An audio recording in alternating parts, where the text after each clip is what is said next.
Hi class, welcome to the last session of Unit 4, Session 6, Temporary and Permanent Separations. At the end of this session, we should be able to explain the concept of employee separations, identify some forms of employee separations, distinguish clearly among the forms of separations as discussed. What is the meaning of employee separation? Employee separation implies a situation where the contract of employment between the employer and employee is nullified either temporarily or permanently. So here we are going to nullify any contractual term you have with your employee, be it temporarily or permanently. And that is what we mean by employee separation. The employee is thus separated from the employer, from the organization by nullifying the contracts of employment. Interdiction. An interdiction is a temporary separation of the employee from his job at the instance of the employer. So interdiction here is temporary separation at the instance of the employer. Following a misconduct of the employee, which has to be investigated through disciplinary committees, arbitration panels. So interdiction is when we put your duties on hold per the authority of the employer because you've done something, you've misconducted in the organization, which is pending investigation. So based on the investigation that is being carried out, you need not to come to work, you need not to assume your duties, you need to stay at home. So based on this disciplinary committee, the arbitration panels, and the investigation that needs to be undertaken, you have to be temporarily separated from your obligations, from the organization, and from your employer.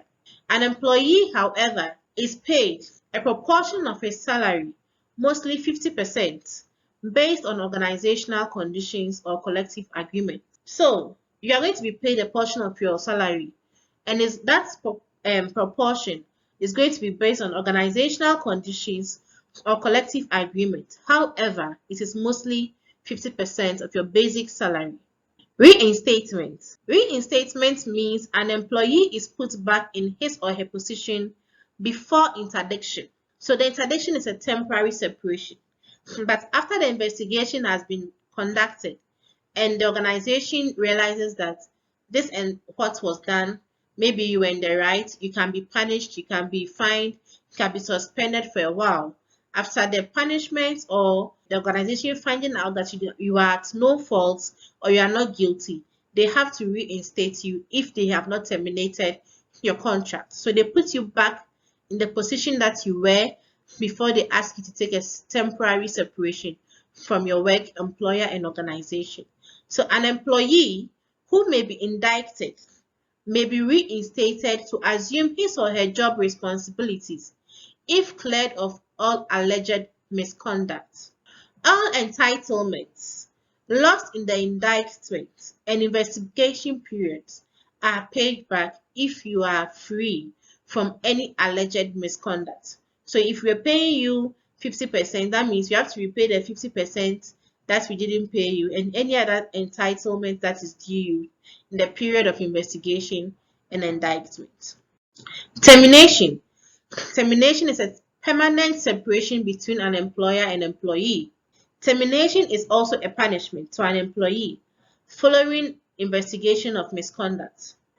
Termination allows the worker to leave with abated entitlements due the worker before the misconduct. So let's assume you are working in this month, you've not been paid, maybe 23rd, then you have to be indicted so that you can carry out an investigation. So in the course of the investigation, we find out that you cannot be cleared of any alleged misconduct. Your contract has to be terminated. However, anything due you before the 23rd of February, let's say, has to be paid to you to avoid any legal actions. Resignation. To resign is to leave one's job formally and permanently. The application for resignation must be duly accepted by the employer. So you write a letter of resignation and you can only resign when your employer approves or accepts your resignation letter, your decision or your reason to resign. So if you write a letter of resignation and your employer says no, the employer can sue you for breach of contract if there is any contractual agreement between you two.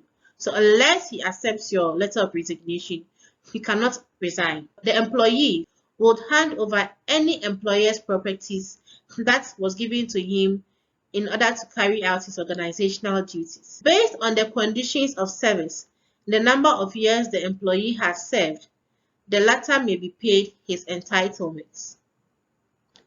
So maybe you are resigning, the reason for you resigning is personal, health-wise, whatever be the reason. If you are due some entitlements, the employee has to be paid. Dismissal is a permanent separation of an employee from his employer at the instance of the employer. So here, the employer sacks you and you are supposed to be relieved of all your duties in the organization. So the employer will tell you, I have sacked you. Do not come back to the work again. Do not come back to my premises. Hand over any resources that was given to you for you to carry out your duties in the organization. So you are dismissed. When you are dismissed, you are not supposed to go back to the organization or even plead to be employed in the organization. So dismissal is a form of punishment for misconduct. When you are dismissed, it means you are being punished for misconduct. An employee lives with no entitlements. When you are punished, irrespective of what is owed you by the organization, when you are sacked, when you are dismissed, you are not entitled to anything due you. However, if you are entitled to any pension schemes, if you are on any pension schemes, you contribute to any pension schemes, then you can still have access to that scheme.